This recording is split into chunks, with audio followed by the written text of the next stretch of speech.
एकदा बुके द्या मला आधीच.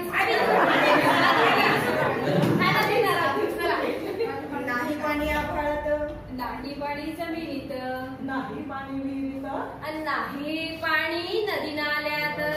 अहो मग पाणी गेलं तरी कुठे?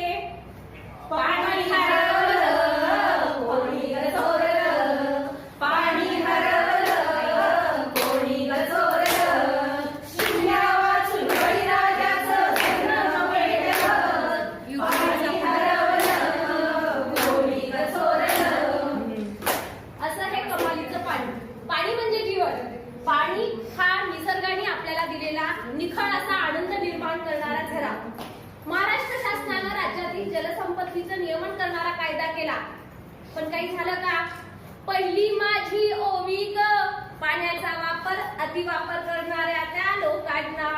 किती सांगितलं तरी पाण्याचा काटकसरीनं वापर काही होईची ना. तर निरीक्षणातून असे मुद्दे लक्षात आले की पाण्याचा अतिवापर कुठं कुठं होतो.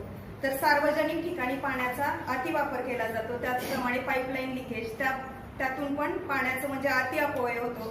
त्यानंतर कारखानदारी, उद्योगधंदे, बांधकाम या ठिकाणी पण पाण्याचा अति अपव्यय होतो. त्यानंतर सुधारित जीवनशैली म्हणजे उदाहरणार्थ कमोड, त्यामुळे पण पाण्याचा जास्त अतिवापर. शॉवर ही पाहिली आपण निरीक्षण की पाण्याचा अतिवापर कुठे प्रकारे होतो.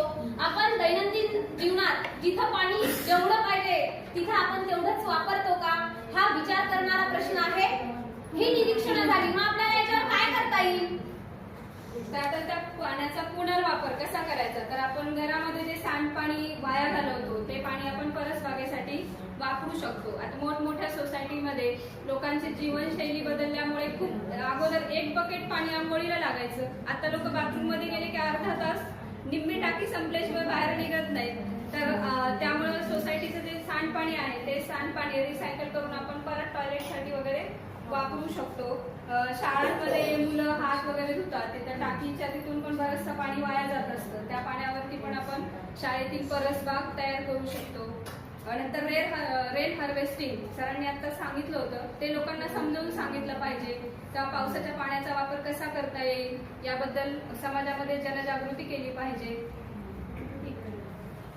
छोटस आता तिथं बसलं असलं एक गाणं केलेलं आहे पाण्याचा पुनर्वापरासाठी. सांडपाणी वाया गेले असे तुम्ही म्हणू नका, तेही पाणी पुन्हा वापरा, पाणी वाया घालवू नका. सांडपाणी वाया गेले असे तुम्ही म्हणू नका, तेही पाणी पुन्हा वापरा, पाणी वाया घालवू नका. घरामध्ये फुलली